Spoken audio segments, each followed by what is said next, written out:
Clint from Beehive Startups. This is the Beehive Startup Conversation Series. We do this every month. We rotate it between Salt Lake, Provo, and Ogden. This month we're actually joining with UVEF. I'm going to have Ryan come up here and talk about UVEF here in a sec. But first I want to give our video guy, Mazer Media, a shout out. He does this for us for free. I wanted to come up and talk about Mazer Media and everything he's doing just real quick. While he's coming up, the hashtag for this event is BeehiveSCS, stands for Beehive Startup Conversation Series. It's also how you'll ask questions to our panelists today. Thanks, Clint. Honored to be here amongst all you, and I've been filming with Clint and UVEF for the last couple months. My business is Mazer Media. We specialize in marketing videos for startups, for young companies, well, companies of all sizes, but we've done a lot of tech videos, a lot of software videos, a lot of promo videos for product launches. Worked with companies from small, mid-size, and larger. We've done Kickstarter projects and Kickstarter campaigns, videos as well. Over 10 years of experience. So if you have questions, come see me afterwards. MazerMedia.com with the Z, M-A-Z. But yeah, thanks so much.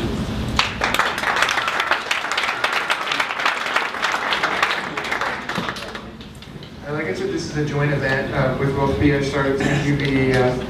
Ryan has some stuff to talk about. UVEF is doing like some really cool contests. Go to UVEF.com and I'll let Ryan come up here and talk about it for a bit. Okay, so one of the missions of UVEF is to recognize entrepreneurs in Utah. So we're running 2 contests for entrepreneurs. Can you pull them off, Clint? We're running one that is the Peak 100, and that is the top 100 entrepreneurs in the state of Utah. And then we're running the Epic 100, which is the top 100 startups in Utah. To sweeten the pot, the top 10 in either category will have an all-expenses paid trip to Star Valley, Wyoming for fly fishing. So we're going to go fly fishing at an exclusive ranch called the Buffalo Bronze Club. At that ranch, food will be taken care of, and it'll just be, you'll have guides with you. It's amazing fly fishing. Last time I went, it was just a lot of fun. You're catching fish every other cast. So that's pretty cool stuff. So we have that up. You can see there, if you click on the vote now, the top 100, or the top couple hundred startups and top couple hundred entrepreneurs have been selected. Now it's down to voting. So click on that blue square there on the right to vote. Vote now. So we partnered with a startup here in Utah called Trender, and you can see all the startups are listed there, all their logos. Anybody you want to vote for, just click through, click to vote, and as they get more votes, they rise to the top. So get involved in that. It's been pretty exciting. So you can see you just voted for Lionheart. Just gave Tammy some love. There we go. Yeah, I like that. So as they get votes, they'll rise. So get on there, please vote. We want to get as many votes for these different startups as we possibly can. Then let's go over to the Peak 100. So the Peak 100, if you click on the vote now, we'll have the faces of all the entrepreneurs. So you can see, and as they get voted up, same concept. So you can click and vote, but please vote for entrepreneurs that you think are great in Utah so that they can rise to the top. This will close at the end of December, and then at Startup SLC in January, we'll announce the winners and give out the trip stuff. So anyway, that's the stuff from UVEF. We're really excited about doing an event alongside Beehive. So thanks.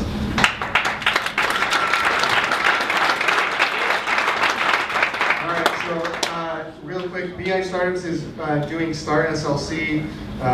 There's currently, if you're a startup, you haven't raised more than $1 million, you can enter into the $250,000 pitch competition. The deadline for that was recently extended to December 31st, so you can still get in that. Just go to startslc.com. There's also the Utah Startup Awards and a whole bunch of stuff there. Just go to startslc.com for that. So we have 3 awesome panelists. I'm going to introduce them. The first one is Jeff Lind from Knock Twice. Come on up. Should we do it like one by one, like wrestling? That'd be awesome. Awesome.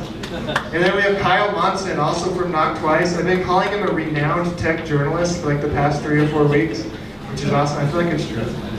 Yeah, we're setting up the Twitter feed. Oh, cool. And then we have Chris Bennett from 97th Floor, CEO of 97th Floor, who is also here. And I'll let you kind of introduce everyone, kind of their backgrounds and stuff. So.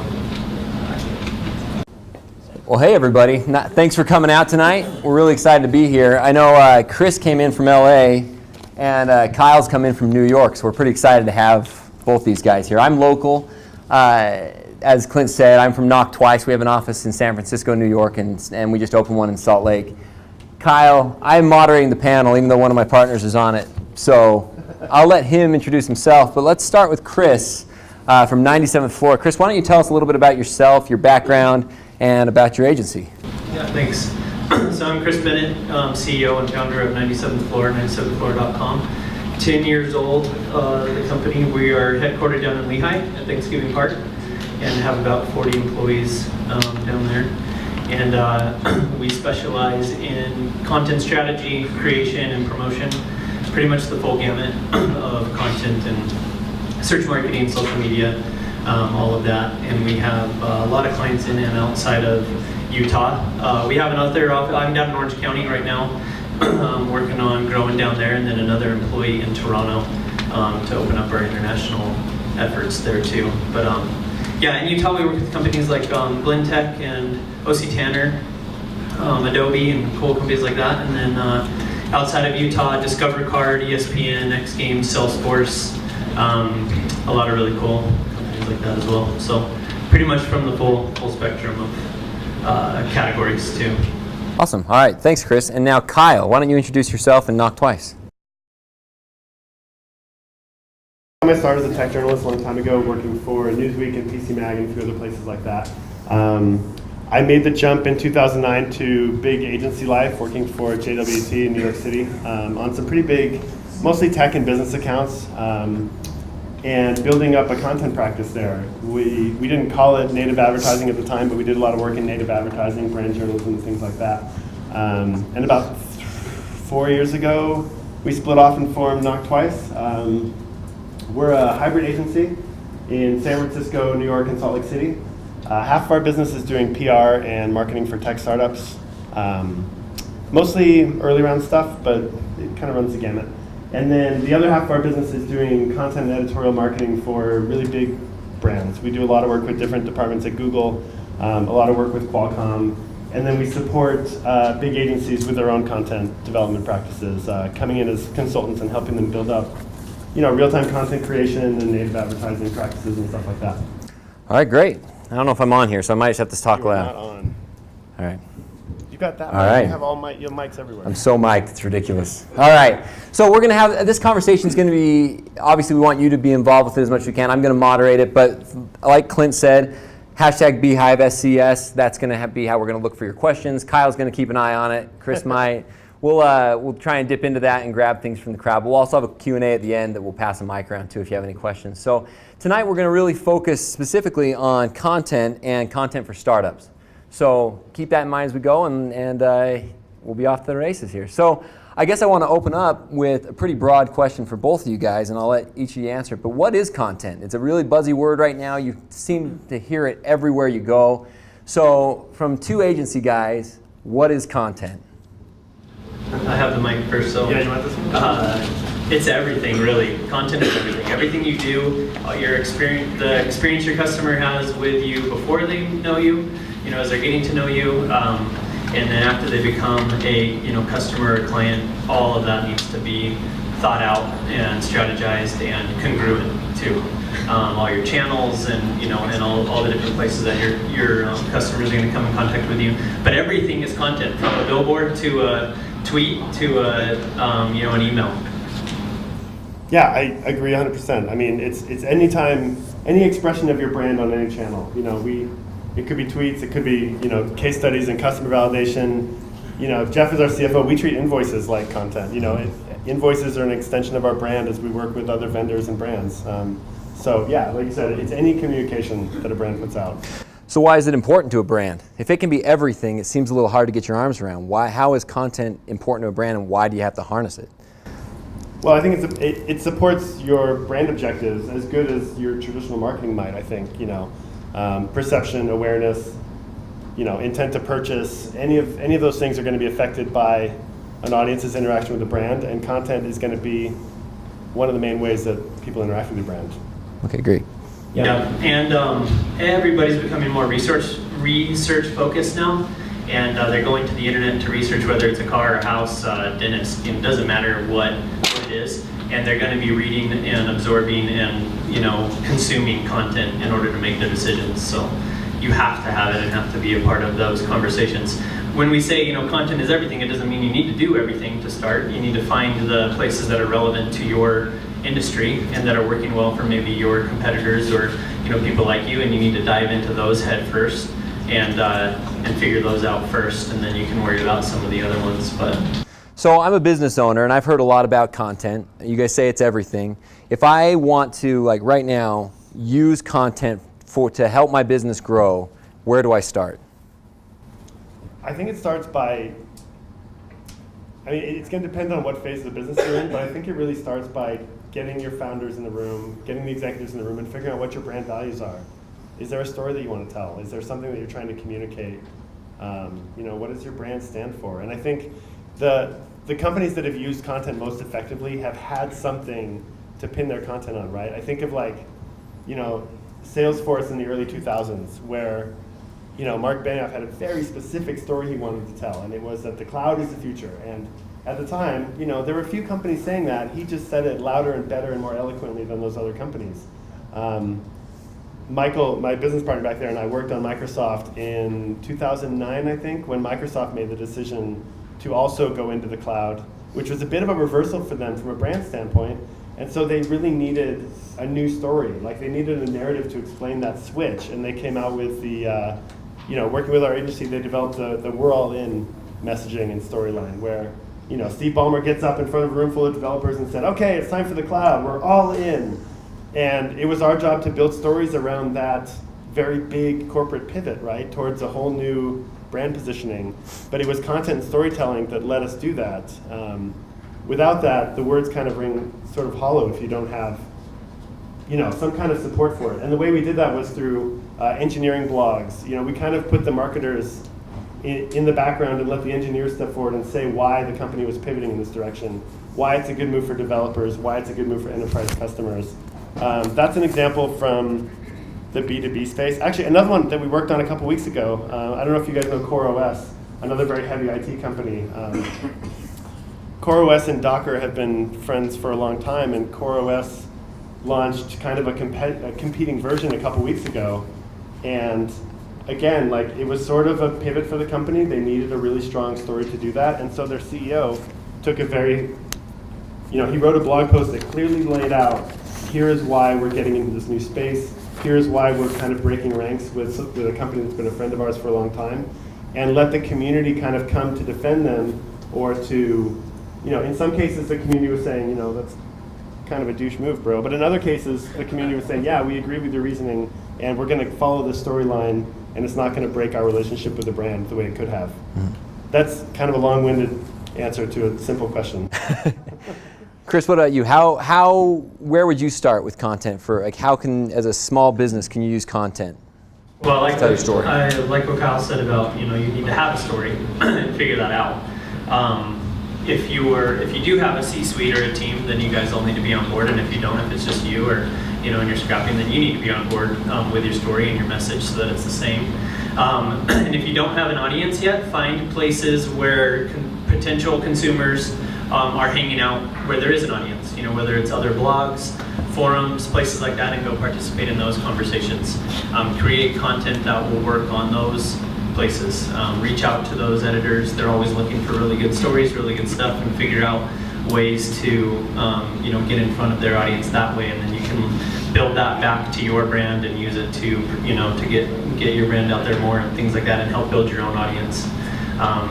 We recommend definitely to be, when you are creating content or doing things, to have it on your site. Make sure that it's on your site, it's living there, so that you're going to get that credit and have that come back to you. So whether that's a blog or however you want to end up doing it, but definitely make sure that you're owning your content and that it's living in an easy to find place, and just start telling your story. But I think one of the biggest things starting out is when you don't have an audience, is find places that do and go participate there.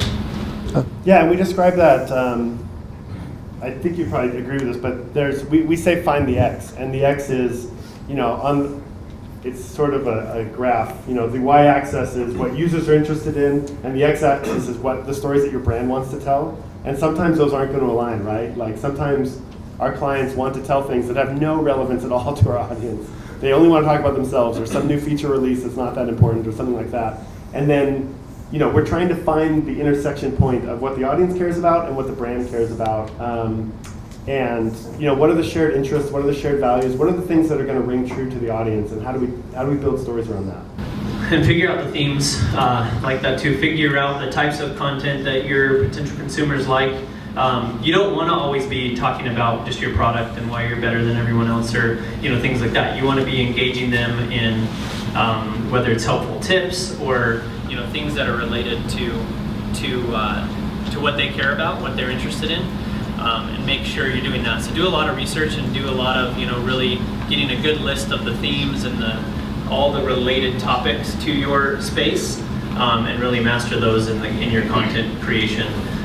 Because you don't want to just always be talking about, how good you are and how you're better than everyone else. You want to be very altruistic in your content game, and that's what works, especially on the internet and places like social media outlets and things like that. They're going to spread that and follow that farther. If your content is something that will benefit the user, whether they interact or purchase from your brand or not, you want to make sure your content is helping them, regardless of whether they become a customer or not.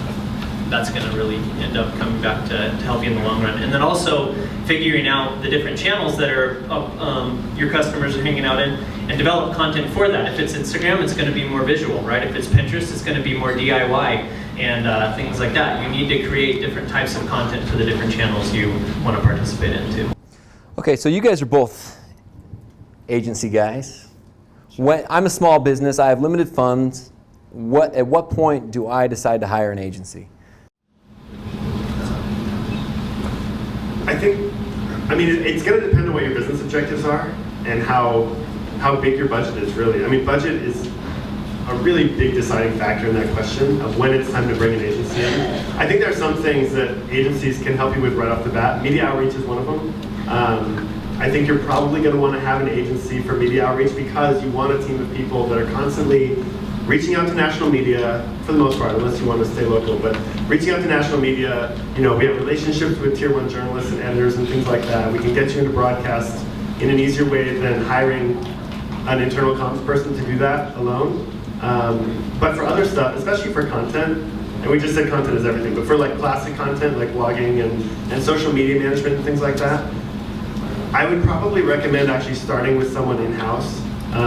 If someone on your existing team doesn't want to just pick that up as a side project, I would hire a community manager or a comms marketer or something like that in the early days who can help you. You're going to get a lot more efficiency out of that than hiring an agency and paying an hourly rate for those, because it's not, it can get fairly expensive to hire an agency to, for instance, write all your blog content, run your social media channels and stuff like that. That's something you can replicate on your own without paying the markup that agencies charge.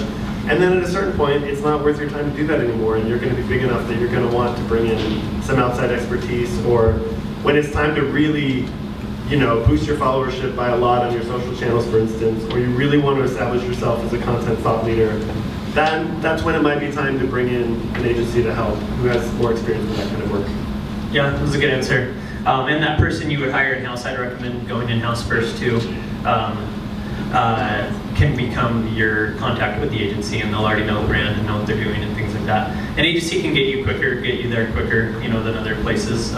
It's similar to the same story of, in some situations of should you take funding or not, or it's just kind of where you're at and how much time you want to put into it. A lot of business owners want to dive in and really get into the content side, and they want to be the one behind the channels and things like that, and that's great.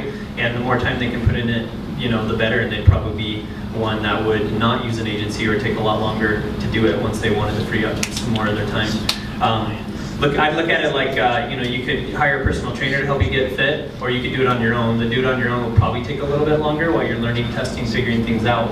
but it's kind of your preference. We have a question here from Joseph Peterson. He says, what's the transition between peddling content where the audience is to hosting your own content where your audience follows?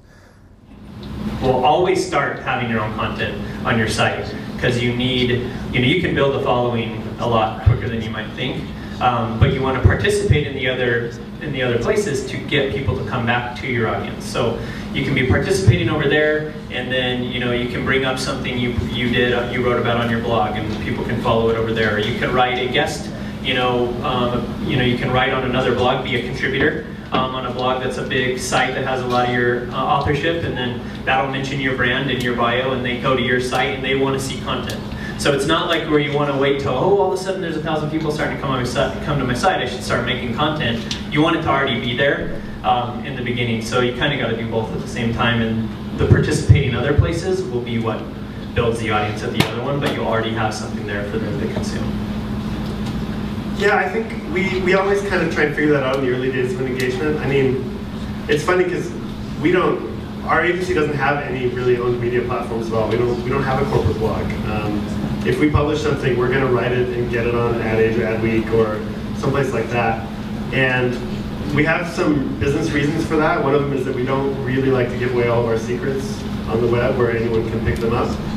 Another reason is that our brand is, we call ourselves Not Twice because we kind of like to be behind the scenes and let our clients shine. And so, we try and let our clients tell the stories and talk about us as much as they can without talking about ourselves all the time.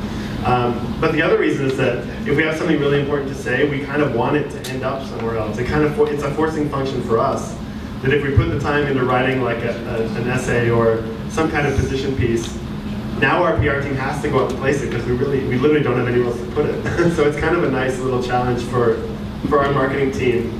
In the few rare instances where we have something to say, it forces us to get out there and find a placement for it, which is sometimes a PR challenge. But yeah, we're the same way. I think agencies, that's a little easier. We actually don't blog as often. We we realized early on a lot of the leads we got through our website through that stuff weren't nearly as good as our speaking engagements and our SlideShare decks and our stuff on bigger publications. But for small companies and smaller audiences, especially if you're selling something or you're relying on a lead form fill out on your site or things like that, you definitely want some content on your site. Yeah, and I think the other question is like, what kind of audience do you want to attract, and are you willing to pay money to attract them? Do you want to rely on free content platforms to attract them? It's tough for a company who's trying to build awareness from scratch, who just launched, nobody knows who they are. Tools like LinkedIn and Medium can be really effective tools in that and can get you in front of the right people. You can turn on some paid media support that really doesn't cost that much to promote your stuff through paid social, paid search.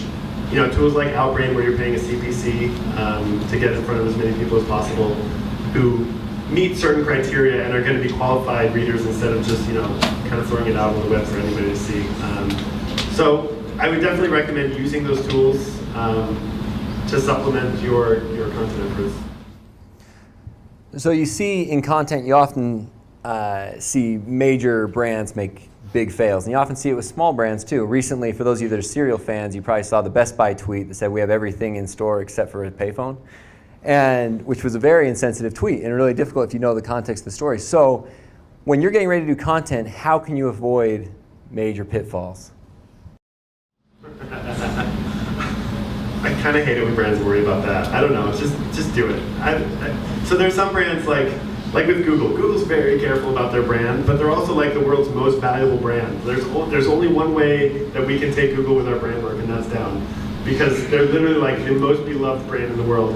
First, our startup brands, I don't want them to think about that so much. Like, be fun, be scrappy, say something interesting. And if you're worried about repercussions, generally, at least in tech, where I think most of us here, how many of us work in tech? Just by raise of hand.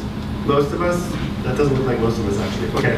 All right. So the tech community is fairly open for companies that make gaffes and pratfalls, and they're fairly forgiving, especially if it's like a founder talking himself or herself. They're not as forgiving when a PR agency makes a screw up or a social media agency.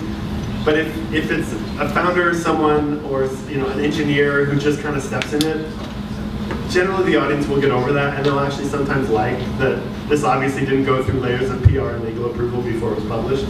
That kind of sends a nice message that you can communicate directly with this brand and company, even if they screw up like 5% of the time.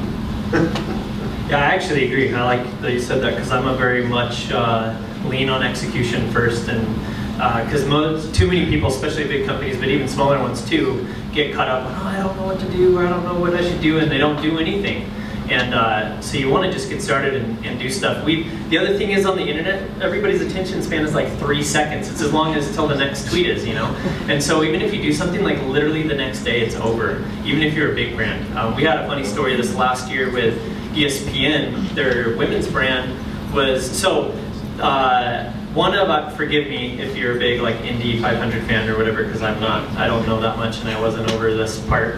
But one of our employees was watching it with the ESPN team to manage social and stuff like that. And it got rained out, or rain delayed, it was like last January or something. And they were showing the one from the year before, where Danica Patrick was like pulling ahead and doing awesome. So the ESPNW Twitter was like, yeah, Danica, go Danica, and all this stuff, and everybody was like, that was a rerun. Like they were tweeting it out like it was new news, and they're ESPN, right? And they were tweeting out from watching a rerun. And some higher-ups got wind of it and looped me into the email, like, what's going on? And your team's supposed to be helping us, so we don't do that stuff, and blah, blah, blah. And, and I was kind of like, it's really not that big a deal. Like, it's kind of funny. There's some people that think it's dumb, but they're not going to stop interacting with your brand. And tomorrow they'll all forget about it. And if anything, you got more engagement than you ever did. So, a lot of times it's actually not that bad of a thing. Yeah. Most of the time, it's not that bad. Yeah, totally. I remember a few years ago when, do you guys remember the Chrysler, the classic Chrysler tweet of like, this was probably 3 years ago, but Chrysler tweeted from their master Twitter account, I can't believe this is called the Motor City and no one here knows how to effing drive, with the real word. And it was probably just like some young community manager like hit the wrong button on Hootsuite. Didn't log out of their own tweet deck or whatever. And it was a big deal, the agency I think was fired or put in review as a result of it. But honestly, like, did a single person not go buy a Chrysler because of that tweet? Was anybody like, oh, Chrysler, how dare you? Like, everyone kind of knows. And actually, my favorite Twitter feeds if you're logged in. By the way, this looks like the most boring church class ever, where everyone is like just on their phone all the time. If you're on your phone, Taco Bell and Denny's are like amazing. They're like Dadaist experiments in social media, and it's because they have a couple community managers who are just genuinely funny people, and they just set them loose. And Denny's understands our brand is like stoners at midnight who only order coffee and don't actually order food. And we have like moon over my hammy, which is the main dish that we serve. And so they have literally nothing to lose on Twitter by being this hilarious, strange Twitter feed. And so they just go for it. And they like live tweet Big Bang Theory and just do the most ridiculous stunts. But they're not even like big stunts that take a lot of planning. It's just some guy who's like, oh, this seems cool, I'm gonna do this. And it's hilarious and it's amazing. And I think one of the lessons here for marketers, and we talk to our clients about this sometimes, but are you guys familiar with the idea of the uncanny valley? Uncanny valley is like a robotics theory. You know what it is. Should I have you explain it? I'll explain. Okay, I guess you're close to Sunday school. I'll explain it. The uncanny valley is the idea that as robots become too lifelike and too human up to a point, it terrifies actual humans, and you want to like kill them and stomp on their brain and like just destroy them. Your mind like rejects things that are almost human but not quite. And so robots that look like factory robots that are like putting cars together are fine and safe and cool. And robots that look like the Japanese robots that they're using for like hospital workers and teachers that look lifelike and have like 300 motors in their face are absolutely terrifying, and you want to run away in fear. And anyway, that's the uncanny valley. And it's the lizard part of our brain that has been trained over thousands of years to reject anything that looks dead or corpse-like or not like us. And so there's lessons in that for robotics. If you look at like Pixar movies, they don't even try and do realistic humans anymore because it's almost impossible to do computer animated realistic humans. The lesson for that in marketers is you have to actually be human. You can't pretend to be human. And the thing that gets in the way of this, and the reason so many brands fall into the uncanny valley where we just want to reject them, is because all of our communications are going through layers of PR approvals and legal approvals and product manager approvers. And everyone has to put their thumbprint on this thing and make it so safe and so perfect and so shiny that it doesn't look human anymore. It looks like it came out of a kidney and it looks dead and lifeless, and our brains want to reject that. And it's not conversational. No, and I honestly think, one way. like hitting close to home, I really genuinely think that's why Mitt Romney lost the election. I think he fell into the uncanny valley, and our brains are just like, that guy's not real. He's not human. I don't want to deal with that. 22 people. What's that? 22. Yeah, it took 22 people to approve a tweet. I read that. Yeah, and I mean, the same is true of like our big brand clients. They have a ton of people approving things. And we're just like, guys, it's not that big a deal. And actually, you know what? If you leave a typo in your blog post, that actually shows that maybe you're human and maybe this didn't go through a committee of 30 people. Even if it did go through a committee of 30 people, you should convince those 30 people it's okay to have a typo in here, and maybe you can have a run-on sentence and you can end with a preposition. It's fine. It's not the end of the world. And actually, it kind of makes you look like a real person. But you know, in my experience, ghostwriting, it's very hard to get out of that uncanny valley and make ghostwriting feel human. It's almost impossible, actually. And so, if you have to ghostwrite for an executive, if an engineer genuinely does not have time to write his own or her own blog posts, you know, there's ways around it, but that's really dangerous territory. And especially in startup land, the closer you can get to having people speak for themselves and tell their real beliefs and actually share their own philosophies about the company and the brand values, you're going to be so much better off and in so much safer territory. And it's much easier to build that brand affinity that we're trying to do with our content. I'll give you a question, Chris. Okay, thanks. All right, this is from David Lindsay, and I think it's a really tough question to answer, so sorry in advance. Thanks, David. So how do you measure the success of your individual collective content-oriented campaigns? That's a good question. It depends on the industry you're in. You know, if you're selling pest control, don't compare yourself to BuzzFeed and be like, why am I not getting 400,000 retweets? And things like that. A lot of people fall into that, you know, category. You really want to kind of, really the answer is if it's working, if it's bringing in leads or bringing in traffic, if it's creating more engagement, if you're looking at your metrics and things are going up, you know, then keep tweaking and play on what's working and keep, you know, going from there. It totally depends on your situation and your industry in terms of success. But the most important thing, it doesn't like, you shouldn't even participate places that aren't helping you at all, and have metrics to make sure and track that, and don't just jump on the next, you know, social wave just because everyone's saying, you know, it's the new thing. Although I do have an LO account if you want to follow me on LO. So anyways, you don't need to be there just because everyone's talking about it. And if it's moving the needle for your business, then it's working. And figure out how to move the needle even more. Figure out why it worked, where it worked, and start, you know, putting more fuel on that fire and pulling away from other places that aren't. All right, I think this is more of an educational question, but as from a startup's perspective, when they get ready to engage an agency or someone like one of your particular agencies, you hear a lot of buzzwords in this industry, and particularly the three that you hear a lot talk about: owned, paid, and earned media. So what is owned, paid, and earned media, and what are some examples of each? And I know it's a simple question, but I think it's an important one. Sure, I'll take that one. Well, owned media is anything that you're publishing on channels that you control and you own. So that's like, if you have a corporate blog, if you have a website, if you have Twitter feeds or social channels, a newsletter, there's lots of different examples of what that might be. Paid channels are anything you have to pay for. Native ad placements, banners, you know, there's outbrain placements I think also would count as paid. And then earned media is anything that like your community is doing on their own, which is the really good stuff that we all really want. That's, you know, any kind of social media engagement, if people are tweeting at your brand, if they're making content around the products that they're using, that you're putting out for them, that's the really valuable stuff. Most of the campaigns that we work on are about getting that earned media. From a PR perspective, you know, public relations and media relations is almost all earned media. If you can get a journalist to write about you, and that's sort of where there's a little bit of tension right now between owned, paid, and earned, and where brands should be putting their focus. And I think it shifts as your company grows, right? And it shifts depending on how good your story is. You know, a lot of brands are buying native advertising right now, when if you have a good PR team and you have a good story to tell, you shouldn't need to pay to get that story placed. There's a whole industry of journalists whose only job is to go find good stories, just hand it to them and they'll write it up for free. And now you're not in the sidebar or in the paid content well, and you don't have that little like sponsored by like thing at the top. It's like a legitimate piece of content written by a credible journalist.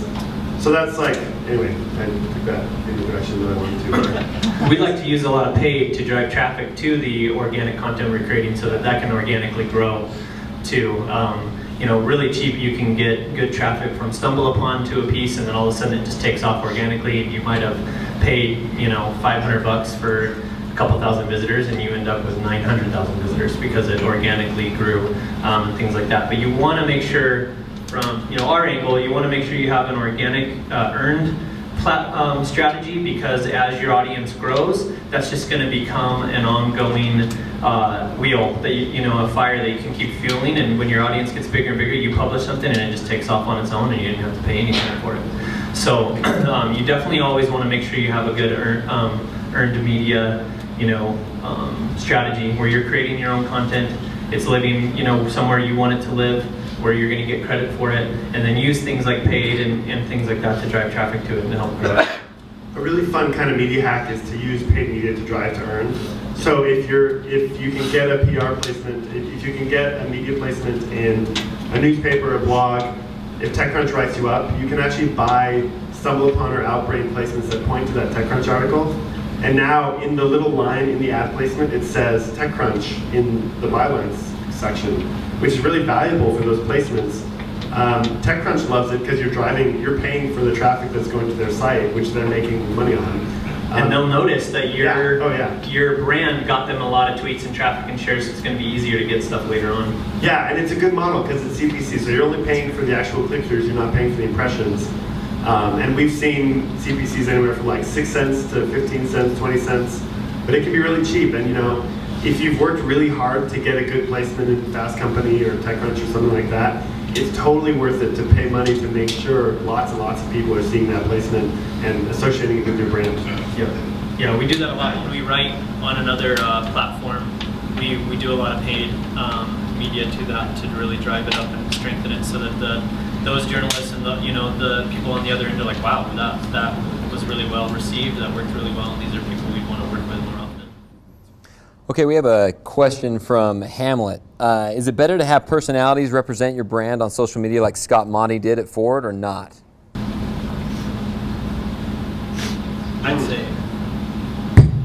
I'd say if you're starting out and don't have a strong brand, no. I think it should be you. I think the personality should be the brand, not, more like, I think that works for companies, bigger companies, Progressive, that kind of stuff, where they have their alter egos and things like that. That's what they're asking, right? Like an alter ego, yeah. Yeah, there's always a danger that the spokesperson is going to overpower the brand. It works with William Shatner because he actually is part owner in that brand. Is it Expedia? What's the one that he does? Priceline. Oh yeah, where the Priceline brand is entirely William Shatner at this point, and that's kind of fine because it's his company, but or he owns a stake or something weird. But yeah, it's kind of dangerous to do that, I think, especially in the early days. All right, we're going to turn it over to questions for the audience here in a second, but are there any final thoughts either of you have? And I know that's the worst question in the world, but I'm going to give you both a chance for parting shots here. I do have one good kind of action item tip. So if you haven't used the site, if you are interested and you want to create content that that works and resonates with your audience, if you haven't used the site BuzzSumo, I definitely recommend you play around with that site, buzzsumo.com. It'll tell you can either search keywords or actually put in an actual web address. It's pretty good stuff. Yeah, it's me. I'm just blowing minds and microphones. No, you put so go to BuzzSumo and you can search like keywords and trends and things there, or put in a web address of like a competitor or a big site maybe in your audience, and it will list in order. You can sort it and stuff. What was most popular on that site? So you can put in Forbes and it will bring back the most popular articles by social shares. You can organize it by tweets, Facebook, whatever you care about, and it will tell you all the content that has worked really well socially on that website. And just reinvent the wheel. Like if you're starting, don't rack your brain and think, you know, to go viral, you don't have to have a cat playing the piano or someone falling on their head. Like that's, you know, that's not reasonable for someone selling a product and things like that. You want something really good and useful that's going to help the world and help the audience. So look at sites that have done it before. You'll be able to tell if it's worked or not with BuzzSumo because it'll tell you, you know, the social interactions, and then do it better, do something better. So quick example we did for Discover, they have a student loans division. I had no idea they have a student loans division, but it's actually a really good one. But anyways, they came to us and they're like, look, the stuff you're doing on some of our bigger stuff's working great. We want help with this newer division. And I had always had this idea for a couple years to do the ROI of college and do like an interactive like HTML5 like web app to help like high school students get more out of, you know, figuring out their college planning and things like that. Well, anyways, there's a million blog posts, articles, PDFs, white papers that colleges have done, that universities have done, all kinds of stuff on like the ROI of college. If you get a degree in this one, do you make more money in this job, you know, versus that one? I'm just gonna start beating it. You know, do you want to go, you know, this route in programming or this route or things like that? Anyways, so we took the studies and we put it into a web app. So we didn't reinvent the wheel, we just prettied the wheel, we shined it up, right? And it's really cool. If you Google like ROI, or if you Google major payoff, Discover card major payoff, it'll come up. But it's amazing, it's awesome. And it's just really elegant and pretty and blah, blah, blah, and it helps and it's very useful. Nowhere on there is it like apply here to get a card, you know, it's not doing any of that. It's just to be altruistic and useful. We didn't come up with that idea, we just took it to the next level. And so that's a lot of what we do that works really, really well. Another one we did, defensive driving company, like you would think that's so boring and you know, those are people who get a ticket, you know, that's the only people that are gonna go look for it. Well, we wanted to be top of mind with one of our defensive driving clients. So when people do get a ticket, they'll remember our client. And so anyways, there's a million like road trip planners out there on the web that are text and they're blog posts and they're bullet points and they're fine, but they're boring. And the web now is visual. So we did a visual road trip planner for this defensive driving client website, which most of their competitors are doing super boring stuff, you know, how to kill time in the DMV and like dumb blog posts like that. And we did this interactive road trip planner. It's on defensivedriving.com. So if you Google defensivedriving.com road trip planner, you'll find it. I'll tweet them out later if you want to see them. But anyways, it made the front page of Reddit, like it, you know, millions of visitors, all kinds of stuff. And again, we didn't even come up with the idea. We just took what was already out there that people had done that had worked and made it better and more visual. And that's a really good place to start. Use what's out there and just do it better, add an angle to it. And that's something you can do tomorrow and get, you know, and see traffic or see success by the weekend. Yeah, I guess, I don't know, I would just say how excited we are to have a Salt Lake office, honestly. Like, we just opened this year, but it's been in our it's been on our business roadmap for probably 3 years to open an office here. And it's not just because we're both BYU grads and my last name's Monson, although, man, that doesn't hurt at all. No, but I mean, there's a really great energy here, and we took a tour 3 years ago when we first started thinking of this idea. We kind of took a tour of some local startups and some VC funds and stuff like that. And there was just a really great energy and sort of like all the ingredients you need for, you know, a tech scene to blow up. There's great developer talent, a lot of great entrepreneurial, you know, settings and landscapes and things like that. So we're really excited. We have big plans for the Salt Lake office, and I'm really excited to see this community really take off and grow and see the fun companies that are going to come out of here and that have already come out of here. I have one last one, sorry. Yes, go ahead. Make sure it works on mobile. If you don't, you are screwing yourself so bad. Make sure everything you do works on mobile. It's responsive, all that stuff. Push the deadline back. Take the extra 5 minutes. Take the extra couple $100 to pay a developer, whatever it is. But make sure everything you do works on every platform imaginable. Definitely. All right, we're going to have some questions. So if you have any, feel free to raise your hand. Let's go back here in the black shirt. Yeah. So and talk loud. Okay. So what are some examples of companies do a really good job of content that I can kind of watch and learn? Yeah, I can take that one. I mean, I saw your tweet, by the way. I was hoping we would get to. Were you the one that tweeted that question? Yeah. I think this is super self-serving, but I think Google, even before we worked with Google as a client, we were following them really closely because they They don't do native advertising. They don't do a lot of the things that traditional companies do. And it helps because they're a giant brand with huge, brand awareness and recognition and affinity. But for instance, they run a corporate blog instead of putting out press releases. Like, you will never see a press release with Google on it. You have to go to the corporate blog. And that's great, because if you're going to follow the company, okay, I have to subscribe to this blog and I have to follow them on social feeds if I want to get the news out of this place. And then they shut down Google Reader, which just totally killed their content strategy. But anyway, they're really good at that, but they're also good at that human quality and how they express their brand through language and through visuals. They're so sophisticated at it, and I don't think the tactics they use are inaccessible to much smaller companies. I think they just execute it very well. But finding a voice, finding what you stand for, and making sure those two things come through in every communication, I think Google's like world class at that. In terms of startups who are good at it,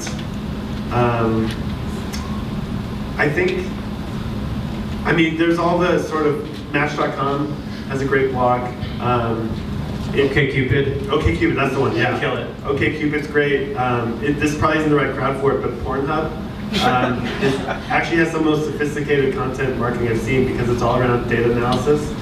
They dig into what their users are watching and they build stories around that. And it's weird for this crowd in this geographic location, but the way they dig into their data and build stories is something that probably most of us could do. We all have data that we have access to, and if you can get into that, get into the analytics, figure out what your users want, tell stories about what your users want, that's a really easy way to connect with customers and with potential customers. Yeah, OkCupid's a really good one because they kind of went an alternate route that besides just the normal dating content. They have a lot of graphs and fun little quirky graphs and things like that. Also, just go to like Reddit and search your category, search the topics you're interested in, and you'll find a million sites doing it really well. Anything there has been earned. People are sharing because they like it, and you can get a lot of really good ideas there too. On the front row here. I think the Whisper case study is interesting because they had a fairly sophisticated content program, and that editor, Nitsan, is like a rock star in the content world, and it kind of blew up on him a few weeks ago. Do you guys know that story, the story of Whisper? So Whisper collects anonymous tweets, basically. It's not that, it's just some black magic of hello technology. Okay. So Whisper collects... It's cool. So Whisper basically collects anonymous social updates that are supposedly untraceable, but they hired the most successful writer in Gawker history, this guy named Nitsan Zimmerman, to come in, and they basically gave him access to the back-end information and let him build stories around that. So he could tell in real time where these anonymous updates are coming from. Oh, there's a protest in Chicago today. Everyone's like tweeting a bunch of updates about what's going on. And they hired a news reporter to basically like sit in front of this matrix panel all day and just track the updates as they came in. And so he was really, they positioned him as being on the front line of a news service. And eventually it kind of blew up because there was a Guardian story about how maybe they had access to data that they weren't supposed to have access to.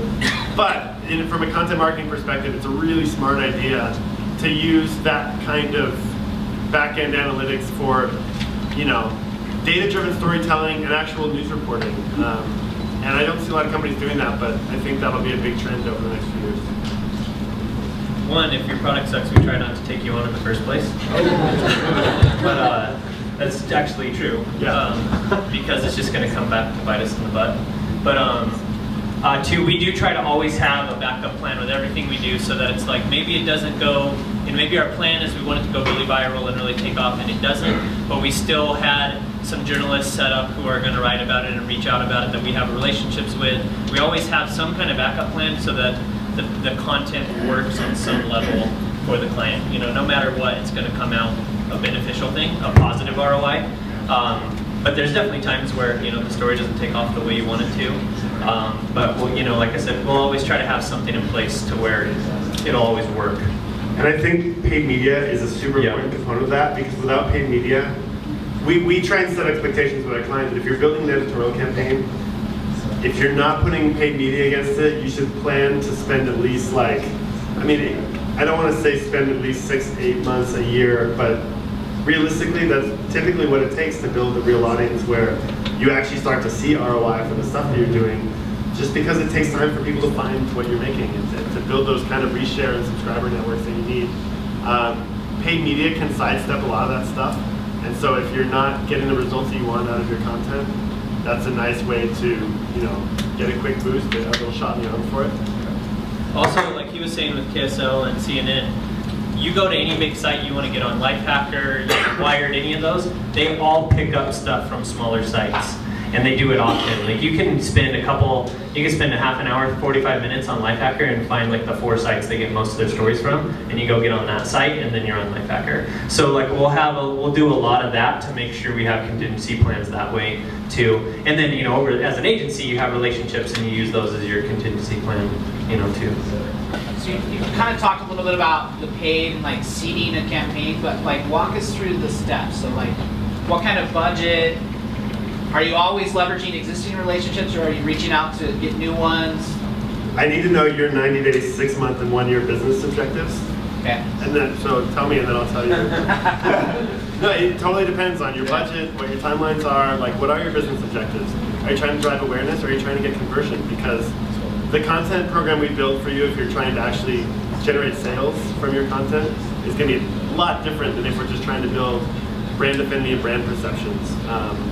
And I think that's one of the big differences that we see between our startup work and our big brand work is, you know, big brands tend not to care so much about generating sales from the content they're making. And so the conversions for us is more around audience engagement and ways that we can study brand perception and purchase intent, even though we usually don't go all the way down the funnel to actual purchase. Whereas for the startup work, that's a totally normal KPI to hang on your content. So it's kind of a tough question to ask. You might have a better way to answer. No, that was a good way to answer it. Totally depends. But most of the time, we're going to have all the above. You're going to be looking for new relationships because there's always someone out there you'd like to tweet it or write about it or something that maybe you don't have a relationship with, or maybe that matters to the client, you know, but you didn't have a relationship with before. And then you always want to leverage who you already do have because that's a guarantee, right, or more of a guarantee. And then paid is more of a guarantee too, paid media too. But I've seen remarkable, if the content's good, I've seen remarkable things happen in getting earned traffic, organic traffic, by very little sub $1,000 spent on paid media. I mean, a couple $100 at StumbleUpon, a couple $100 at Outbrain or Taboola, places like that. Kissmetrics did a really good blog post on all the best paid, outlets like Outbrain and Taboola, and compared them all. You can Google it and find it, but I've seen like hundreds of thousands of visitors, millions of visitors driven from, you know, $50, $75 at some of those places. Again, the caveat is the content has to be good, but yeah, you can get really far away quickly with that. What are you guys using to monitor social media to be more real time? We use a few different tools. A lot of it depends on what the client wants to pay us to use. Our favorite is Radiant6. It's one of the more expensive tools, but we love how deep we get to dig into it. And especially for real-time content creation around specific topics and audiences, it lets us see, you know, there was a spike yesterday at 7:30 or this morning at 9 a.m. around these specific keywords and topics in mainstream media and Twitter. And we can dig into that spike and see, okay, what were the stories that were generating that spike? Can we piggyback off that? Can we do some kind of newsjacking activity? But we also use, we use Simply Measured. We use, what are some of the others we use? There's a whole bunch. BuzzSumo, you mentioned. BuzzSumo, yeah. BuzzSumo's really I haven't used that, but I'll have to check that out. That's sweet. Yeah. BuzzSumo is really good for past data history to stuff too, not just what's going on right now. But yeah, all those are good. Radiant6 are good. And with enterprise clients, a lot of times you get stuck using what they want you to use, or they have and stuff, and then we'll have some of our stuff on the back end. And then there's a lot of good tools for starting out too. Moz.com has a lot of really good tools for startups, both Twitter monitoring and social and SEO stuff. I think the high-end stuff though, like Sysomos and Radiant6 are kind of the industry standard. Radiant6 will run you like around $1,000 a month and up, I think, for most of the stuff that we use them for at least. So it's an investment, All right, we're going to do 2 more questions, I think, starting here. Yeah, I wanted to hear what your thoughts were on balancing budget and time on doing the work that your client is hiring you to do, and doing the work that sort of shows your client the work that you're doing for them in a way that they're going to be happy with. We don't spend a lot of time on the second category, honestly. Cool. Like, we don't pitch, we don't RFP, we don't have our own corporate blog. Again, we built our brand so that was baked into it. That, you know, knock twice. The first name that we came up with was Secret Handshake, and we decided that was a little culty, so we were going to name it Knock Twice instead. Good call. Good call, Mike. That was actually like very good guidance. But I mean, so for us, you know, we kind of like backed into that a little bit, where we don't. It saves us a lot of time. We put out like a weekly newsletter that, you know, shares some of our client work and shares some of the fun links that we've read that week, and, you know, the gift of the week and little fun things like that. But that's really all that we do in terms of marketing ourselves. And then we spend some time building case studies and building, you know, just quick one-sheeters. We don't want to get too deep into it. But I think for companies with a longer sales cycle, that are more considered purchases, where you really need something great to get you in the room, to get your sales team in the room, yeah, you're going to spend a ton of your time on that, especially in the early days, building that collateral. And that's where even a small company might want to bring in an agency from the early days to help them build case studies, customer validation, all the things that you need to close a deal. One of the best things you can do is learn how to do what's best for your client, but deliver it in the way that they, you know, the language they speak, and figure out what matters to them and make sure that's at the top of your reporting or what you're, you know, caring about. We've had clients where, you know, you're doing amazing things. They got millions of visitors the night before, but all they cared about was where they ranked for a certain keyword, you know, or maybe, you know, totally the opposite. Right. They're dominating everything else, but they're not. Why haven't you got me on TechCrunch yet? You know, and that's all they care about. And so we try to weed that out in the beginning process. So we really are like, hey, you're coming to us. We don't have a big sales team either or anything like that. It's most of our leads are inbound. So it's kind of like, hey, you're coming to us, you're trusting us. We need to know that you're going to trust us to do what we do. But still, with that said, you know, people, they wake up every day and they have their certain metrics that they check. And it's really good to figure those out right away and make sure that you weave those into what you're, you know, how you speak and your reporting and stuff. Does that answer your question? Absolutely. Thank Okay. you. Did you have a question? Yeah, last one. How do you decide what social media platform or what, if you use a blog, podcast, what's the best way to decide how to get your content out there? I think it's going to depend on the audience, which again goes back to your business objectives. We run a site for Google called Think with Google. Actually, you guys should read Think with. If you're here tonight, you're probably in the audience for Think with Google, and it's Google marketing tactics aimed at agency executives and marketers and things like that. So for them, it's a B2B site. We do all the editorial and content design and social media strategy and stuff for that. But we're targeting agency executives and marketers. They're not on Facebook interacting with professional content, so we don't have much of a Facebook presence. They're not really on Pinterest, so we don't work on Pinterest. But we do a huge amount of LinkedIn activity because that's where people want to see. And that new LinkedIn influencer platform is great for this kind of thing. And if you guys haven't checked it out, it's a really nice channel to turn on for B2B messaging. And the same with Twitter. You know, we find that advertising folks are very active on Twitter, and they like to share professional stuff, and they like to share the kind of data and analysis that Google likes to put out. And they want to be seen as one of the first people to share that if they feel that it helps their professional credibility. So we build our social strategy all around those audience needs and those sort of audience insights. And I think that's probably how I would imagine most agencies do it, but yeah.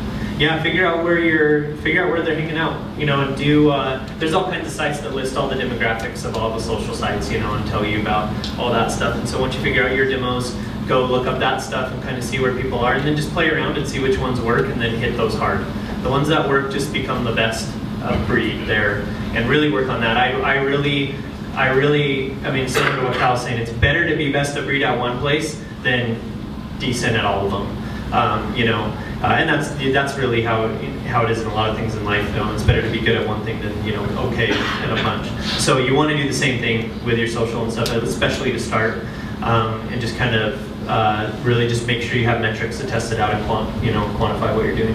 Have you ever been surprised by something popping on a social platform that you didn't expect? Oh yeah, for sure.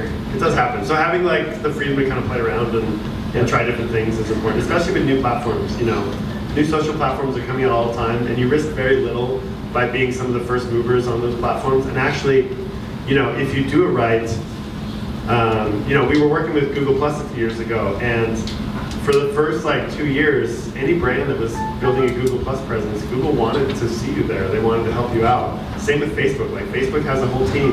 Tumblr has a whole team of people who are dedicated to helping brands, you know, sort of navigate those waters and build good presences on their platforms. So they're invested in that. When Google Plus was first starting out, we'd have any big brands you could email them and be like, hey, we're on Google Plus, and then they put you on the feature page and you'd have like 7 million followers in like a day. It was insane. But Pinterest and stuff, they've done that a ton. We've reached out to them early on. We were early adapters there, and we had clients that were, and we'd reach out to them with like, hey, look at this, you know, what we're doing with what you're doing, and then they'd send it out in their newsletter, you know, and things like that. So they're always looking for stuff like that because that just makes them look better too. Also, because you said blog too, never, ever, ever, ever, ever, unless you're already a humongous site, and I still would most of the time say never, but have your blog separate, like on another domain, put it on your domain, and do it as a folder, not a subdomain.